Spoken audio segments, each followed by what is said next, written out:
എല്ലാവർക്കും പുതിയൊരു വീഡിയോയിലേക്ക് സ്വാഗതം. നല്ലൊരു മസാല ചായ എങ്ങനെ തയ്യാറാക്കിയെടുക്കാം എന്നാണ് ഇന്നത്തെ നമ്മുടെ വീഡിയോ. ചായ ഉണ്ടാക്കി തുടങ്ങുന്നവർക്കും അതുപോലെ തന്നെ ബാച്ചിലേഴ്സിനുമെല്ലാം വളരെ ഈസിയായി തയ്യാറാക്കിയെടുക്കാൻ പറ്റുന്ന ഒരു മസാല ചായയുടെ റെസിപ്പിയാണിത്. നമ്മുടെ മസാല ചായ ഉണ്ടാക്കിയെടുക്കുന്നതിന് വേണ്ടി ഞാനിവിടെ ഒരു പാത്രം അടുപ്പത്ത് വെച്ചിട്ടുണ്ട്. അതിലേക്ക് നമുക്കൊരു 2 കപ്പ് വെള്ളം ചേർത്ത് കൊടുക്കാം.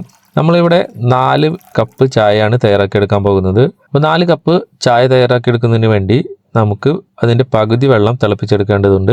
പാനിലേക്ക് വെള്ളം ഒഴിച്ചതിന് ശേഷം സ്റ്റൗ ഓൺ ചെയ്ത് ഹൈ ഫ്ലെയിമിൽ വെച്ച് ഇതൊന്ന് തിളപ്പിച്ചെടുക്കുക. വെള്ളം ഇപ്പോൾ ചെറുതായി തിളച്ച് വന്നുകൊണ്ടിരിക്കുന്നുണ്ട്. ഈ ഒരു സമയമാകുമ്പോൾ നമുക്കിതിലേക്ക് ഇഞ്ചി 1 ഇഞ്ച് വലുപ്പത്തിലുള്ളത് ഒന്ന് ചതച്ചതിന് ശേഷം ഇതിലേക്ക് ചേർത്ത് കൊടുക്കുക. ഇനി നമുക്ക് വേണ്ടത് ഏലക്കാപ്പൊടിയാണ്. ഏലക്ക പൊടിച്ചത് 1/2 ടീസ്പൂൺ ചേർത്ത് കൊടുക്കുന്നുണ്ട്.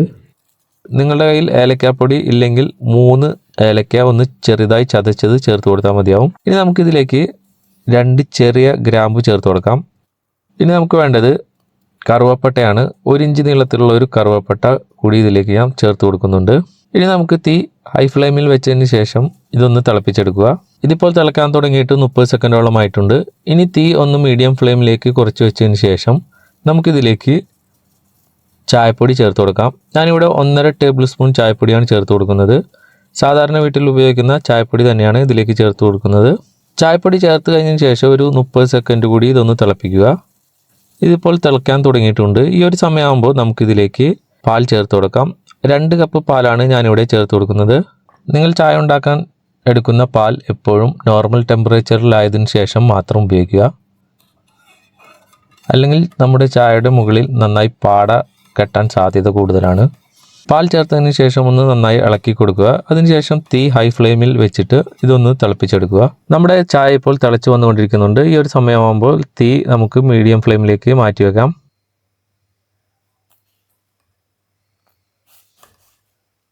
ഇനി ഇതൊന്ന് ഇളക്കി കൊടുത്തതിന് ശേഷം ഇതിലേക്ക് നമുക്ക് 2 ടേബിൾ സ്പൂൺ പഞ്ചസാര ചേർത്ത് കൊടുക്കാം.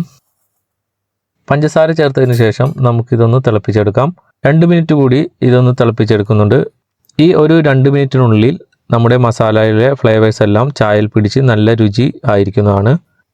നമ്മുടെ മസാല ചായ ഇപ്പോൾ റെഡിയായി വന്നിട്ടുണ്ട്. ഇനി നമുക്ക് തീ ഓഫ് ചെയ്യാം. ഇനി നമ്മുടെ മസാല ചായ അരിച്ചെടുത്തതിന് ശേഷം നമുക്കൊരു ഗ്ലാസ്സിലേക്ക് സെർവ് ചെയ്യാവുന്നതാണ്. നമ്മുടെ ഈ മസാല ചായ റെസിപ്പി നിങ്ങൾക്ക് എല്ലാവർക്കും ഇഷ്ടപ്പെട്ടു എന്ന് വിചാരിക്കുന്നു. നിങ്ങൾ തീർച്ചയായും ട്രൈ ചെയ്ത് നോക്കുക. നിങ്ങളുടെ ഫീഡ്ബാക്ക് കമൻറ്റായി രേഖപ്പെടുത്തുക. അപ്പോൾ ഇനി ഒരു നല്ല വീഡിയോയുമായി വീണ്ടും വരാം.